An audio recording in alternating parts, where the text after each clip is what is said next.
ആപ്കി അദാലത്തിൽ മഹാരാഷ്ട്ര മുഖ്യമന്ത്രിയായ ദേവേന്ദ്ര ഫഡ്നവിസിന്റെ മേലുള്ള കുറ്റാരോപണം ഇദ്ദേഹം പാർട്ടികളെ പിളർത്തുന്നതിൽ കില്ലാടിയാണ് എന്നുള്ളതാണ്. താങ്കൾ ഉദ്ധവ് താക്കറെയെ മുഖ്യമന്ത്രി സീറ്റിൽ നിന്ന് നീക്കിയതിന് ശേഷം അവരുടെ പാർട്ടി രണ്ടായി. അദ്ദേഹം ജനങ്ങളോട് എന്താ പറയുന്നതെന്ന് വെച്ചാൽ BJP-കാരുടെ വീട്ടിൽ ഒരു കല്യാണം നടന്നാലും പോകാൻ പാടില്ല, അതുപോലെ നിങ്ങളുടെ കല്യാണത്തിന് അവരെയും വിളിക്കാൻ പാടില്ലെന്ന് അദ്ദേഹം പറയുന്നു. അവർ വരികയാണെങ്കിൽ ആഹാരവും കഴിച്ചിട്ട് കല്യാണ പെണ്ണില്ലേ ആ പെണ്ണിനെയും കൂട്ടിക്കൊണ്ടുപോയി മറ്റൊരു സ്ഥലത്ത് കൊണ്ടുപോയി വിവാഹം കഴിപ്പിക്കുമെന്നാണ് അവർ പറയുന്നത്. നോക്കൂ അവരുടെ അടുത്ത് പ്രശ്നം എന്താന്ന് വെച്ചാല് അവര് ഒരു കല്യാണത്തിലോട്ട് പോവുകയാണെങ്കിൽ അദ്ദേഹമാണ് ആ കല്യാണ പയ്യനെന്ന് തോന്നുന്നു. അദ്ദേഹത്തിന് എത്രത്തോളം അറ്റൻഷൻ വേണമെന്ന് വെച്ചാൽ ആ കല്യാണ പയ്യനേക്കാൾ കൂടുതൽ. ഇപ്പൊ ഏറ്റവും ഇമ്പോർട്ടൻ്റ് ആയ കാര്യം എന്താന്ന് വെച്ചാൽ ഉദ്ധം അദ്ദേഹത്തിന്റെ പാർട്ടി, അതായത് ആരാണത് ബ്രേക്ക് ചെയ്തത്? ശരത് പവാർ അദ്ദേഹം.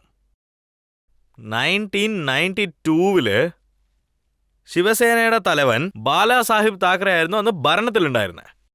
അപ്പോൾ അവർ മുഴുവനായിട്ട് തന്നെ അതങ്ങോട്ട് എതിർത്തായിരുന്നു. ആ സമയത്ത് ആദ്യമായിട്ട് ഉദ്ധം താക്കറെയുടെ പാർട്ടിയെ ശരത് പവാർ പറ്റിച്ചിട്ട് ഉജ്വലിന്റെ ഒപ്പം 13 പേരാ പോയത്. ഇപ്പോ അതേ ശരത് പവാറിന്റെ ഒപ്പം തന്നെ അലയൻസ് വെച്ചോണ്ട് ഉദ്ധം അദ്ദേഹം ചീഫ് മിനിസ്റ്റർ ആയത്. പിന്നീട് ഇവരുടെ പാർട്ടിയും ബ്രേക്കായിപ്പോയി. അത് അവരുടെ പാർട്ടി ആയാലും ശരി, ശരത് പവാറിന്റെ പാർട്ടി ആയാലും ശരി. ഇതിനുവേണ്ടി ഞങ്ങൾ ബ്ലെയിം ചെയ്യാൻ പറ്റത്തില്ല. ഇതിനുള്ള കാരണം എന്താണെന്ന് ഞാൻ പറഞ്ഞുതരാം.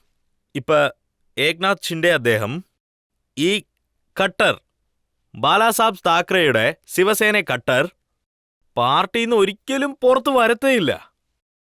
പക്ഷേ എപ്പോഴാണോ അവർക്ക് ആ കാര്യം മനസ്സിലായേ, ഈ ഉദ്ധം അദ്ദേഹം ആദിത്യ താക്കറേനെ തലവനാക്കാനായിട്ട് അവരുടെയൊക്കെ ചിറക വെട്ടിയത്, എല്ലാ വിധത്തിലുള്ള കോംപ്രമൈസും നടത്തി.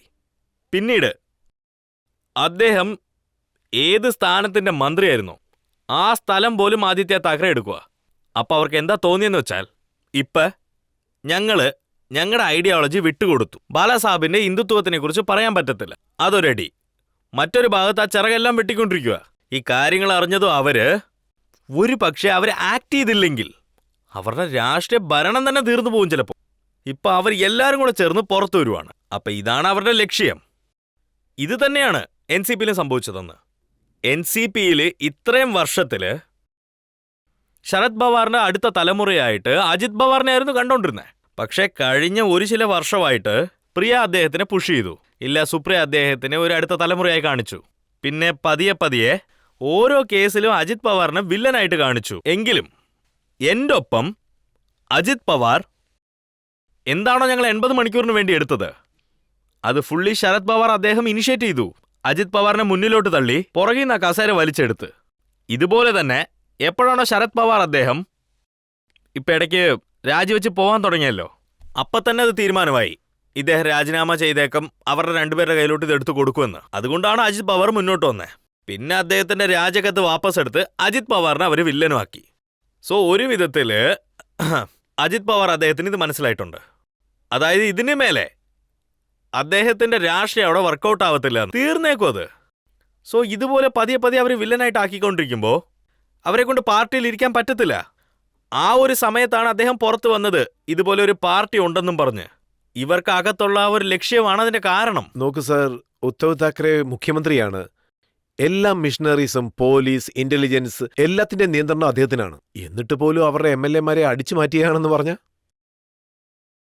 നോക്കി, ഇതിനെന്താ കാരണം? അവിടെ ഉദ്ധം അദ്ദേഹത്തിന് MLS-ന്റെ ഒപ്പം ഉണ്ടായിരുന്ന കണക്ഷൻ തീർന്നു. ഉദ്ധം അദ്ദേഹത്തിന്റെ MLAs അദ്ദേഹത്തിനെ കാണാൻ പോലും പറ്റില്ല. അവര് എപ്പോഴും തന്നെ ആ ഗേറ്റിൽ നിന്ന് തന്നെ പുറത്തു പോയേക്കും. കാരണം അവരിൽ എത്രയോ പേരവിടെ ഇരിപ്പുണ്ട്. അവർ പല വർഷങ്ങളായിട്ട് ബാലാസാബ് താക്കറയുടെ ഒപ്പം അവിടെ ഉണ്ടായിരുന്നു. അവരുടെ ഒപ്പം അവരുടെ തലമേൽ അവർ പണിയെടുത്തിട്ടുണ്ട് അവിടെ. കട്ടർ ഹിൻഡുട്ടുവ വാദ്യ. പിന്നെ ഉദ്ധം അദ്ദേഹം ഒരു വിധത്തില് ആ ഓഫീസ്മെന്റിന്റെ കാര്യവും തുടങ്ങിയിട്ടുണ്ട്. ഇപ്പം എങ്ങനെ കോൺഗ്രസ് പാർട്ടി അഫീസ് ചെയ്യുമോ അവര്, അതുപോലെ ഉദ്ധമിനെ അവർ അഫീസ് ചെയ്യുവാണ്.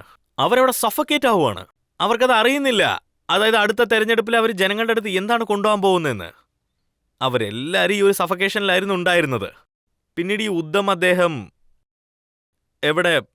ഏത് സ്ഥാനത്തായിരുന്നു ഉണ്ടായിരുന്നേ? അദ്ദേഹത്തിനെ കൊണ്ട് ഭൂമി കാണാൻ പറ്റുന്നില്ല. അവിടുന്ന് നേരെ അദ്ദേഹം പോയി. പക്ഷെ താങ്കൾ അവരെ സപ്പോർട്ട് ചെയ്യുമായിരുന്നു, സഹായവും ചെയ്യുമായിരുന്നു. അത് പിന്നെ ഞങ്ങൾ എങ്ങനെ ചെയ്തു. മാറ്റാനാണ്? നോക്കിയാൽ ഞങ്ങള് രാഷ്ട്രീയത്തിലോട്ട് വെറുതെ കളിച്ചു ചിരിക്കാനായിട്ട് വന്നതല്ലല്ലോ, നിങ്ങൾ പറയണം. സോ അദ്ദേഹം പോയതും ഞങ്ങൾക്കതൊരു ഓപ്പർച്യൂണിറ്റി കണ്ടെത്താൻ പറ്റി. ഞങ്ങൾ പുറത്ത് വന്നതും ഞങ്ങൾ അദ്ദേഹത്തെ കോണ്ടാക്ട് ചെയ്തു. പിന്നെ ഞങ്ങളെ കൊണ്ട് എന്തൊക്കെ ചെയ്യാൻ പറ്റുമോ അതൊക്കെ ചെയ്തു. അതല്ലാണ്ട് സ്പ്ലിറ്റ് ആയതിൽ നമുക്ക് സംബന്ധമില്ല. സ്പ്ലിറ്റ് ആയതിനു ശേഷമാണ് ഞങ്ങൾക്കുള്ളിൽ ഒരു പൊളിറ്റിക്കൽ ഓപ്പർച്യൂണിറ്റി ഉണ്ടായിരുന്നു. അത് ഞങ്ങൾ ഉപയോഗിക്കുകയും ചെയ്തു. ഉത്തം താങ്കൾ എന്താണ് ചെയ്തതെന്നാണ് ചോദിക്കുന്നത്. അദ്ദേഹം പറയുന്നത് ദേവേന്ദ്ര ഫട്നാവിസ് എന്നെ സ്ഥാനത്ത് നിന്ന് നീക്കാൻ വേണ്ടി എന്തോ മന്ത്രവാദം ചെയ്തെന്നാണ്. ദേവേന്ദ്ര ഫട്നാവിസ് പശുവിനെ ബലി കൊടുത്തു, നാരങ്ങ പിഴിഞ്ഞിട്ടു, മുളക് കത്തിച്ചു, തന്ത്രവും മന്ത്രവും ഒക്കെ ചെയ്തതായിട്ടാണ് പറയുന്നത്. എന്താ നോക്കിയേ, ഈ തന്ത്രവും മന്ത്രവും ഒക്കെ അവരെ കൊണ്ട് മാത്രമേ ചെയ്യാൻ പറ്റുള്ളൂ. ഞാൻ മന്ത്രം ബിലീവ് ചെയ്യുന്ന ഒരാളല്ലാണ്ട് തന്ത്രം ബിലീവ് ചെയ്യുന്ന ഒരാളേ അല്ല. ഒരുപക്ഷെ പൂജ എന്തേലുമൊക്കെ ചെയ്യണമെങ്കിൽ അപ്പം ഒരാൾക്കുള്ളിലുള്ള ആ ഒരു ദുഷ്ടശക്തി അത് മാറിയെന്നറിഞ്ഞാൽ ഞാൻ തീർച്ചയായിട്ടും അത് ചെയ്തിരിക്കും. പക്ഷേ ഞാൻ ഇതൊന്നും വിശ്വസിക്കത്തില്ല. അതായത് ഈ തന്ത്രവും മന്ത്രവും ചെയ്തൊക്കെ ഒരു പൂജയൊക്കെ ചെയ്താൽ ഈ പദവിയൊക്കെ നമ്മുടെ കയ്യിലോട്ട് വരും എന്നുള്ളത്. അപ്പോൾ തെരഞ്ഞെടുപ്പിന്റെ ആവശ്യമില്ലല്ലോ. എന്തെങ്കിലും തന്ത്ര കമ്മീഷൻ വെച്ചിട്ട് ഇവർക്ക് തെരഞ്ഞെടുപ്പ് വിന്നാവാൻ പറ്റുമല്ലോ. ആരാണോ എല്ലാവരെക്കാൾ നന്നായിട്ട് തന്ത്രം ചെയ്യുന്നത്, ആരാണോ എല്ലാവരെക്കാൾ നന്നായിട്ട് ബലി കൊടുക്കുന്നത്, അവർ ചീഫ് മിനിസ്റ്റർ ആവുമല്ലോ.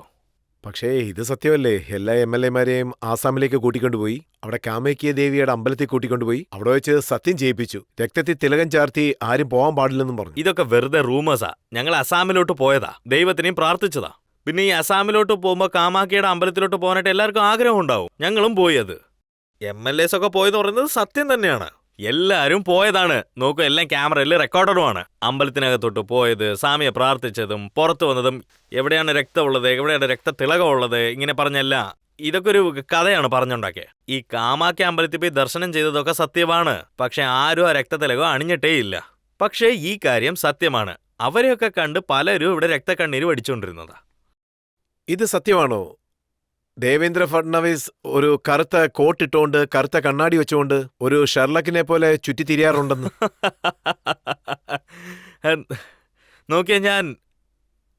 ഞാനൊരു 2 പ്രാവശ്യം ഇങ്ങനെ പോയതാണ് ആക്ച്വലി. പക്ഷെ അത് അവിടെ എന്താ സംഭവിച്ചതെന്ന് വെച്ചാൽ, ഇതുപോലെ ഒരു ഇന്റർവ്യൂ പോയിക്കൊണ്ടിരുന്നതാണ്. എൻ്റെ വൈഫിനെ കുറിച്ച് നിങ്ങൾക്ക് നന്നായിട്ട് അറിയാമല്ലോ അല്ലേ? അവരുടെ പബ്ലിക് പ്രൊഫൈൽ എങ്ങനെയായിരിക്കും എന്നും പറഞ്ഞ് എന്തായാലും കോമഡി ആയിട്ട് പറയും. സോ അവൾ അത് പറഞ്ഞു.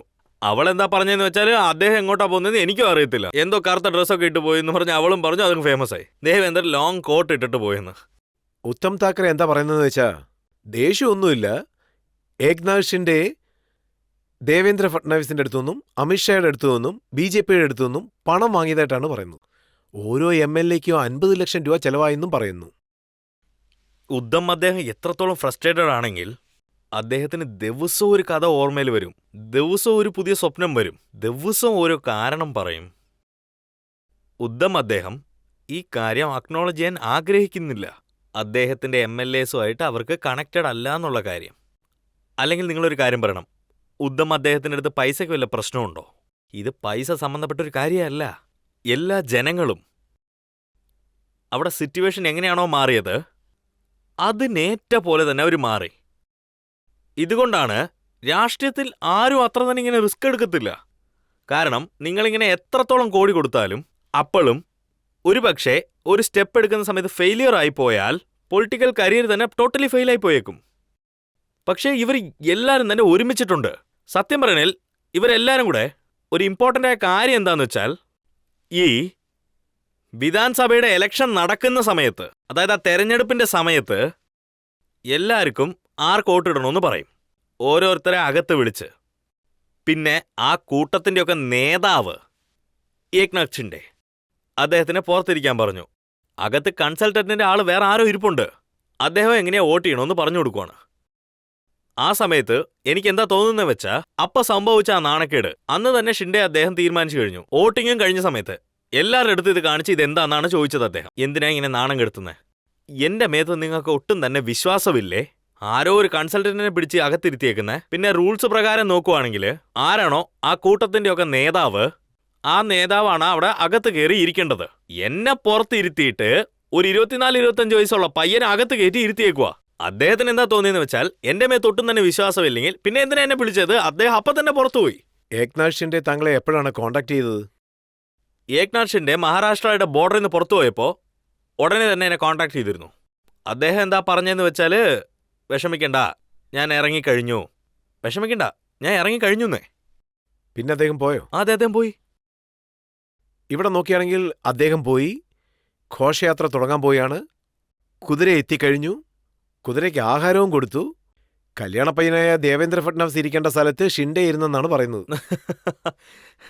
നോക്കേ, ഈ കാര്യം ഞാൻ നിങ്ങൾ എല്ലാവർക്കും തന്നെ തെളിച്ച് പറഞ്ഞു തന്നേക്കാം. എപ്പോൾ ഈ കാര്യമെല്ലാം സംഭവിച്ചോ, പിന്നെ എപ്പോൾ ഈ ഭരണം പിന്നീട് വരില്ലെന്ന് അവർ മനസ്സിലാക്കിയോ, അതിന് മുമ്പത്തെ ദിവസം തന്നെ അവരിത് തീരുമാനിച്ചു കഴിഞ്ഞു. ഈ ഷിൻഡെ അദ്ദേഹം വളരെ ധൈര്യത്തോടെ ഈ കാര്യമെല്ലാം തന്നെ ചെയ്തിരിക്കുവാണ്. ഇതുപോലത്തെ സമയത്ത് അദ്ദേഹത്തിനെയാണ് മുഖ്യമന്ത്രിയാക്കേണ്ടത്. കാരണം അദ്ദേഹത്തിൻ്റെ ഒപ്പം അവിടെ ആരൊക്കെയാണോ വന്നത് അവരെല്ലാവർക്കും കോൺഫിഡൻസ് കിട്ടണം. അതുകൊണ്ട് ആദ്യത്തെ ദിവസം തന്നെ തീരുമാനമായി ഷിൻഡേജി അദ്ദേഹമാണ് ചീഫ് മിനിസ്റ്റർ ആവണ്ടേ. ഇതിൽ യാതൊരു വിധമായ ഡൗട്ടും തന്നെ ഇല്ല. ഇതിൽ എൻ്റെ ഭാഗത്തും യാതൊരു വിധത്തിൽ ഒരു ഡൗട്ടും തന്നെ ഇല്ല. നിങ്ങൾ ഞങ്ങളുടെ നേതാക്കന്മാരുടെ അടുത്ത് വന്ന് ചോദിക്കുവാണെങ്കിൽ ആദ്യം തന്നെ പറയും ഞാൻ തന്നെ ചെയ്തേ, നമ്മുടെ ഷിൻഡെ അദ്ദേഹത്തിന് തന്നെ ചീഫ് മിനിസ്റ്റർ ആക്കണമെന്നും പറഞ്ഞ്. ഈ ഗവൺമെന്റ് സ്ട്രോങ് ആയിരിക്കണം, പിന്നെ നമ്മുടെ ജനങ്ങൾക്കും വിശ്വാസം വരണമെന്നും പറഞ്ഞാണ് ഇത് ചെയ്തത്. പിന്നെ ഞങ്ങളുടെ നേതാക്കളും ഇതെല്ലാം സമ്മതിച്ചു. പിന്നീട് ഇതൊക്കെ എനിക്ക് സത്യത്തിൽ സർപ്രൈസിംഗ് ആയിരുന്നു. ആ സമയത്ത് ഞാൻ എന്താ വിചാരിച്ചതെന്ന് വെച്ചാൽ, ഞാൻ ഈ ഗവൺമെന്റിന്റെ പുറത്തിരിക്കാമെന്ന്. പക്ഷേ ഞങ്ങളുടെ പാർട്ടി അന്ന് എന്താ തീരുമാനിച്ചതെന്ന് വെച്ചാൽ, ഗവൺമെന്റ് റൺ ആവണമെങ്കിൽ ലീഡിങ്ങിലുള്ള ആൾ അകത്തിരിക്കണമെന്ന് പറഞ്ഞു. ആദ്യം എനിക്ക് കുറച്ച് ഡൗട്ട് ഉണ്ടായിരുന്നു. പക്ഷേ പിന്നീടാണ് എനിക്ക് പിടികിട്ടിയത് നേതാക്കന്മാരുടെ തീരുമാനം കറക്റ്റായിരുന്നു എന്ന്. കാരണം രാഷ്ട്രീയ ഭരണമൊക്കെ അകത്തുണ്ടായാലേ നടത്താൻ പറ്റുള്ളൂ, പുറത്തിരുന്ന് പറ്റില്ല എന്ന്. പിന്നീട് ഞാൻ അകത്ത് ചെന്നു, അതിൻ്റെ ഭരണം എല്ലാം സ്ട്രോങ് ആക്കി എടുത്തു. ഞാൻ ജയിച്ചാണ് പുറത്തു വന്നത്. അതിനുശേഷം ഇപ്പോൾ കഴിഞ്ഞ ഇലക്ഷനിൽ ഷിൻഡെക്ക് വളരെയധികം ആത്മവിശ്വാസം ഉണ്ടായിരുന്നു. അതായത് വീണ്ടും അദ്ദേഹത്തെ മുഖ്യമന്ത്രിയാക്കുമെന്ന്, താങ്കൾ വീണ്ടും ഡെപ്യൂട്ടി ചീഫ് മിനിസ്റ്ററായിട്ട് ഇരിക്കുമെന്നും. ഷിൻഡെ അദ്ദേഹത്തിന് രാഷ്ട്രീയം നന്നായിട്ടറിയാം. ഇവിടെ 145 മെജോറിറ്റിക്ക് ആവശ്യമുണ്ട്. ആ 145 BJPക്ക് തന്നെ 137 കിട്ടിയിരുന്നു അന്ന്. അപ്പം ഷിൻഡെ അദ്ദേഹത്തിന് ഇത് വളരെ നന്നായിട്ട് തന്നെ അറിയാം. ഏതൊരു പാർട്ടിക്കാണോ തനിയെ ഇത്രയും മെജോറിറ്റി കിട്ടിയത് അദ്ദേഹം, ആ പാർട്ടി അവരുടെ ആളെ തന്നെ ഇപ്പം ചീഫ് മിനിസ്റ്റർ ആക്കിയില്ലെങ്കിൽ അവരുടെ വർക്കേഴ്സിനിടയെ പോലും ഒരു ചെറിയ കരുത്ത് വേർപാടൊക്കെ ഉണ്ടാവാനുള്ള സാധ്യതയുണ്ട്. ഇപ്പോൾ ഇതൊക്കെ സംഭവിച്ചതിന് ശേഷം ഞങ്ങൾ ഞങ്ങളുടെ മൂത്ത നേതാക്കന്മാരുടെ കൂടെ ഇരുന്നായിരുന്നു. അപ്പം ഞങ്ങളുടെ മൂത്ത നേതാക്കന്മാർ ഇങ്ങനെയൊക്കെ പറഞ്ഞതും ഞാൻ ഭാരതീയ ജനതാ പാർട്ടിയുടെ ചീഫ് മിനിസ്റ്റർ ആവുമെന്നും, അപ്പോൾ ഷിൻഡെ അദ്ദേഹം ഒറ്റ മിനിറ്റിൽ തന്നെ ഓക്കെ എന്നും പറഞ്ഞു. ഷിൻഡെ അദ്ദേഹം എന്നും നോ പറഞ്ഞിട്ടില്ല. അദ്ദേഹം എന്തുകൊണ്ടാണ് എസ് പറഞ്ഞത് എനിക്ക് മനസ്സിലാവുന്നുണ്ട്. നിങ്ങൾക്ക് ഇത്ര സീറ്റ് കിട്ടിയിട്ടുണ്ട്, നിങ്ങൾ ഭാരതീയ ജനതാ പാർട്ടിയെ ഡിസേർവ് ചെയ്യുന്നുണ്ട്, അതുകൊണ്ട് എടുത്തോളൂ. ഷിൻഡെ പറയുന്നത് എന്താണെന്ന് വെച്ചാൽ, എന്നെ ചെറുതായിട്ട് കാണണ്ട, ചിലപ്പോൾ ഞാൻ വണ്ടി കമത്തി കളയുന്നു. അദ്ദേഹം എനിക്കല്ല പറഞ്ഞത്, ഉദ്ധവ് അദ്ദേഹത്തിനെ പറഞ്ഞത്. അദ്ദേഹത്തിന്റെ വണ്ടി മറിച്ചിടുന്നു അദ്ദേഹത്തിന് പറഞ്ഞു. പക്ഷേ അദ്ദേഹത്തിന്റെ വണ്ടി എപ്പോഴോ മറിഞ്ഞു വീണല്ലോ, കുതിരയെ ഓടിപ്പോയി. ഇപ്പോ അദ്ദേഹം ഈ വണ്ടിയിലാണ് യാത്ര ചെയ്യുന്നത്. ഇല്ല, ഇപ്പോ ഇടയ്ക്കിടയ്ക്ക് അവരെക്കുറിച്ച് അദ്ദേഹം പറയുള്ളൂ. ഇപ്പോഴും അദ്ദേഹം അത് ലൈറ്റായിട്ടേ എടുക്കത്തുള്ളൂ. അദ്ദേഹം ഓർമ്മപ്പെടുത്തും, ഇപ്പോഴും എന്നെ കൊണ്ട് വണ്ടി മറിച്ചിടാനുള്ള ശക്തി ഉണ്ടെന്നും പറഞ്ഞ്. പിന്നെ സാർ, ഞങ്ങൾ എന്താണ് കേട്ടതെന്ന് വെച്ചാൽ, ഷിൻഡെ ഇപ്പോൾ ദേഷ്യത്തിലാണ്, അതുകൊണ്ട് ഉത്തമിനോട് ഇങ്ങോട്ട് വരാൻ പറഞ്ഞ് ഓഫർ കൊടുക്കുന്നെന്ന് കേട്ടു. ആദ്യത്തെ കാര്യം, ഷിൻഡെ അദ്ദേഹത്തിന് ഒട്ടും തന്നെ ദേഷ്യമില്ല. പിന്നീട് ഞങ്ങളുടെ ഭരണം നല്ല രീതിക്ക് 5 വർഷത്തിൽ നല്ലൊരു ഭരണമായിട്ട് മാറിയിരിക്കും. കോർഡിനേഷനിൽ വർക്കാവും, നല്ലപോലെ വർക്കായി. പിന്നെ മഹാരാഷ്ട്ര ഒരു വളർച്ചയിലോട്ട് തേടിപ്പോവും. ഇപ്പം ഉദ്ധവ് അദ്ദേഹത്തിനെ കുറിച്ച് പറയണമെങ്കിൽ ഞാൻ ഇത് പറയാൻ ആഗ്രഹിക്കുന്നു. ഇപ്പോൾ പാർലമെൻറ്റിൽ ഞാൻ സ്പീച്ച് കൊടുത്തുകൊണ്ടിരുന്നപ്പോൾ, അപ്പോൾ ആ സമയത്ത് പാർലമെൻറ്റിൽ വലിയ വലിയ നേതാക്കന്മാർ ഓപ്പോസിറ്റ് പാർട്ടിയിൽ നിന്ന് സെൻഡ് ഓഫ് പ്രോഗ്രാം നടന്നുകൊണ്ടിരിക്കുമായിരുന്നു. അപ്പോൾ എല്ലാവരും കുറച്ച് തമാശയായിട്ട് സംസാരിക്കുമായിരുന്നു. അപ്പോൾ അദ്ദേഹം അവിടെ ഇരുന്നിടത്തുനിന്ന് ഇവിടെ എതിരിലിരുന്ന ഉദ്ധവ് അദ്ദേഹം ഇരുന്നുകൊണ്ട് തന്നെ ഒരു കാര്യം പറഞ്ഞായിരുന്നു, നിങ്ങളും ഇങ്ങോട്ട് വാ, ഈ സീറ്റൊക്കെ കാലിയാവുമെന്ന് പറഞ്ഞു. ഞാൻ എന്താ പറഞ്ഞതെന്ന് വെച്ചാൽ, 5 വർഷം അങ്ങോട്ട് വരാനുള്ള ഒരു ചോദ്യവും ഇല്ല, ഞങ്ങളിവിടെ ഫുള്ളായിട്ടായിരിക്കുന്നത്. ഒരുപക്ഷെ നിങ്ങൾക്ക് വരാൻ ആഗ്രഹം ഉണ്ടെങ്കിൽ ഞങ്ങളുടെ അടുത്ത് പറഞ്ഞാൽ ഞങ്ങൾ ചെയ്തു തരാമെന്ന്. ഞാൻ വെറുതെ തമാശയ്ക്ക് പറഞ്ഞതാ, അത് ഓഫറൊന്നുമല്ല, തമാശയ്ക്ക് പറഞ്ഞ കാര്യമാ. വലിയൊരു ന്യൂസായി പോയി അത്. സത്യം, ഓഫർ കൊടുക്കാൻ ഒരു ചാൻസും ഇല്ല, കാരണം ഞങ്ങളുടെ അടുത്ത് ഒരു സ്ഥലമില്ല. ഇപ്പം നിങ്ങൾ തന്നെ പറ, 288 ജനങ്ങളുള്ള ഒരു അസംബ്ലി ഉണ്ട്, അതിൽ 232 പേര് ഞങ്ങളുടെ ഭാഗത്തുള്ള. പിന്നെ ഞങ്ങൾ എന്ത് കൊടുക്കാനാണ് മറ്റുള്ളവർക്ക്? സ്ഥലമില്ലെന്നേ. അപ്പോൾ അതിനുള്ള സന്ദർഭം ഇല്ലെങ്കിൽ അടുത്ത ദിവസം അത്രയും മണിക്കൂർ ഒരു മുറിക്കകത്തിരുന്ന് എന്താണ് സംസാരിച്ചത് നിങ്ങൾ രണ്ടുപേരും? അല്ലല്ല, ഓപ്പൺ റൂമാ, ക്ലോസ്ഡ് അല്ല. അല്ലല്ല, ഓപ്പൺ റൂം തന്നെ. ഞങ്ങൾ ഓപ്പണായിട്ട് എല്ലാം സംസാരിച്ചേ. അവർ ഡെലിഗേഷൻ എടുത്തുകൊണ്ട് ഞങ്ങളുടെ അടുത്ത് വന്നായിരുന്നു. ആ ഡെലിഗേഷൻ ഞാൻ കേട്ടായിരുന്നു. ആദ്യം അദ്ദേഹവും ആദിത്യ രണ്ടുപേരും ഇരുന്നു. അതിനുശേഷം അദ്ദേഹം മറ്റുള്ള എല്ലാവരെയും പുറത്ത് വിളിച്ചു. 15-20 മിനിറ്റോളം ഞങ്ങൾ അവിടെ ഇരുന്നായിരുന്നു. ഞാൻ ചായ കുടിച്ചു, ആദ്യത്തെ അദ്ദേഹം കോഫി കുടിച്ചു, മറ്റുള്ളവരൊന്നും കുടിച്ചൊന്നുമില്ല, ചുമ്മാ ഇരുന്നു അവിടെ. അവസാനം എണീറ്റ് പോയി. അവരെന്താണ് പറഞ്ഞിട്ട് പോയത്? 2 കാര്യങ്ങളുണ്ട്. ഒന്ന്, അവരെന്താ പറഞ്ഞതെന്ന് വെച്ചാൽ, അതായത് ആ വിധാൻസഭയിൽ ഓപ്പോസിറ്റ് പാർട്ടിയുടെ തലവൻ്റെ അടുത്ത് സീറ്റ് ഇല്ല എന്നും പറഞ്ഞ്, അതിന് അദ്ദേഹം എന്താ പറഞ്ഞതെന്ന് വെച്ചാൽ സീറ്റിംഗ് ഇല്ലെങ്കിൽ പോലും നേതാവാണെന്ന് പറഞ്ഞ്. ഇനി രണ്ടാമത്തെ കാര്യം, അദ്ദേഹം എനിക്കൊരു ബുക്ക് തരാനായിട്ട് വന്നു. ആ പുസ്തകത്തില് അതായത് വേറെ വേറെ ജനങ്ങൾ ആരാന്നൊക്കെയുള്ള കാര്യം ആ ബുക്കിൽ എഴുതിയിട്ടുണ്ടായിരുന്നു. എന്ന് തേർഡ് ലാംഗ്വേജിനെ കുറിച്ച് 3ാമത്തെ ഭാഷ ഇതായിരിക്കണമെന്നും പറഞ്ഞ്, അത് ഉണ്ടാവണ്ടിരിക്കണോ? ആ പുസ്തകമാണ് തരാൻ വന്നത്. ആക്ച്വലി എന്നാണോ ഏക്നാഥ് സിൻഡെയും അജിത് പവാറും തകർന്നുപോയി താങ്കളുടെ പക്കലേക്ക് വന്നത്, അതുമുതൽ താങ്കൾ ആർക്ക് വേണമെങ്കിലും ഈ മാജിക് ചെയ്യാം, ആർക്കും സംഭവിക്കാം. അല്ലല്ല, അതായത് ഞാനൊരു കാര്യം നിങ്ങളുടെ അടുത്ത് പറയാൻ ആഗ്രഹിക്കുന്നത്, മഹാരാഷ്ട്ര ഭരണത്തില് ഒരു കാര്യം ഞാൻ നന്നായിട്ട് മനസ്സിലാക്കി കഴിഞ്ഞു.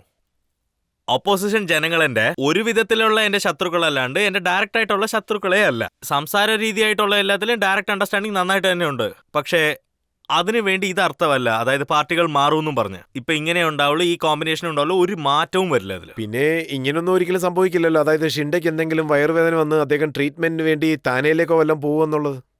ഇല്ലല്ല, മുംബൈയിൽ നല്ല ഹോസ്പിറ്റൽസ് ഉണ്ട്. ഇപ്പൊ അദ്ദേഹത്തിന് വയറിൽ ഒരു വേദനയില്ല. പബ്ലിക്കിൽ ആർക്കെങ്കിലും എന്തെങ്കിലും ചോദിക്കാനുണ്ടോ? ഇപ്പോ താങ്കൾക്ക് തോന്നുന്നുണ്ടോ ഉദ്ധവ് താക്കറെ അഘാഡി പാർട്ടിയിൽ നിന്ന് പിരിഞ്ഞു വരുമെന്ന്? മഹാവികാസ് അഘാഡിയെ വിട്ട് നോക്കെ, താക്കറെ അദ്ദേഹം എന്ത് വേണേലും ചെയ്യാൻ പറ്റും. അവിടെ ഇരിക്കാനും പറ്റും, ഇല്ലെങ്കിൽ തനിച്ച് പോകാനും പറ്റും. അതായത് ഉദ്ധവ് താക്കറെ എങ്ങനത്തെ ഒരു മനുഷ്യനാണെന്ന് വെച്ചാൽ അദ്ദേഹം എന്ത് തീരുമാനം എടുക്കുന്നതെന്ന് ആരെ കൊണ്ടും പറയാൻ പറ്റില്ല. ഒരു ചില വട്ടം അദ്ദേഹത്തിന് തന്നെ അറിഞ്ഞൂടെ അദ്ദേഹം എന്ത് തീരുമാനം എടുക്കാൻ പോണെന്ന്. കാരണം അദ്ദേഹം അവസാന സമയത്തായിരിക്കും തീരുമാനിക്കുന്നത്. ഇപ്പൊ എനിക്കെന്താ തോന്നുന്നതെന്ന് വെച്ചാൽ അദ്ദേഹം അവിടെ ഉണ്ടാവുമെന്ന്. കാരണം എന്നെക്കൊണ്ട് ഒരു മുഴുവൻ വിശ്വാസത്തിൽ പറയാൻ പറ്റില്ല അദ്ദേഹം അവിടെ എപ്പോഴും കാണുമെന്നുള്ള കാര്യം. ഈ എല്ലാ കാര്യങ്ങളും നോക്കുകയാണെങ്കിൽ നിയമസഭയിൽ താങ്കളുടെ തമാശകളും ഒറ്റയ്ക്കുള്ള താങ്കളുടെ മീറ്റിംഗും പിന്നെ താങ്കളുടെ മഹാവികാസ് അഘാഡിയെ പറ്റി എന്തെങ്കിലും പറയുന്നതും, സോ ഇതിന്റെ അർത്ഥം എന്താണെന്ന് വെച്ചാൽ ദേവേന്ദ്രനും ഉത്തം താക്കറയ്ക്കും എന്തോ പ്രശ്നം നടക്കുന്നുണ്ടെന്ന്. ഇല്ല, അദ്ദേഹം അവിടെ എന്താ പറഞ്ഞെന്ന് വെച്ചാൽ മഹാവികാഡീസ് അഘാഡിയിൽ ഇന്ത്യ അഘാഡിയും ഉണ്ടാവണമെന്ന്. പിന്നീട് അദ്ദേഹം ഇന്ത്യ അഘാഡിയിലോട്ടും പോയി. അദ്ദേഹമാണ് അവിടെ ചെന്ന് ഡിമാൻഡ് ചെയ്ത ഇന്ത്യ അഘാഡിനെ ഇത്രയും ദിവസം കണ്ടില്ല എന്നും പറഞ്ഞ്. ഇത്ര ഇലക്ഷൻ സംഭവിക്കുന്ന സമയത്ത് അദ്ദേഹം പറഞ്ഞതുകൊണ്ട് മാത്രം ഇന്ത്യൻ അലയൻസ്, അതില് അദ്ദേഹം ഇന്ത്യൻ അലയൻസിനെ വിളിച്ചിട്ടുണ്ടായിരുന്നു. അവരൊരു സിറ്റിങ്ങിന് വേണ്ടി വിളിച്ചായിരുന്നു. പിന്നെ അദ്ദേഹം ഇന്ത്യ അലയൻസ് സിറ്റിങ്ങിൽ പോയി എല്ലാവരുടെ അടുത്തും വളരെ നന്നായിട്ട് സംസാരിച്ചു. അതുകൊണ്ട് അദ്ദേഹം ഇന്ത്യ അലയൻസിൽ ഇപ്പോഴും ഉണ്ടാവും. അതാണ് സത്യം. അങ്ങനെയാണ്. താങ്കൾ പറഞ്ഞു വരുന്നത് ഭാവിയിൽ മഹാരാഷ്ട്ര രാഷ്ട്രീയത്തിൽ വലിയൊരു കൊടുങ്കാറ്റ് വരാനുള്ള സന്ദർഭം ഉണ്ടെന്നല്ലേ? ഇല്ല, ഞങ്ങൾക്ക് ഇപ്പൊ അങ്ങനെയൊന്നും കാണാൻ പറ്റുന്നില്ല. ഞങ്ങൾ എല്ലാ കാര്യം സ്റ്റോപ്പ് ചെയ്തു കഴിഞ്ഞു. എപ്പോഴാണോ ഞാൻ ലീഡർ ഓഫ് ഓപ്പോസിഷൻ ആയത്, അപ്പം എന്നെക്കുറിച്ച് നന്നായിട്ട് അവർ തമാശ പറഞ്ഞിരുന്നു. അപ്പം ഞാൻ പറഞ്ഞത്, എൻ്റെ എതിരി നിന്നവര് मेरा पानी उतरता देख मेरे किनारे पर घर मत बसा लेना, मेरा पानी उतरता देख मेरे किनारे पर घर मत बसा लेना, मैं समंदर हूं लौट कर जरूर आऊंगा.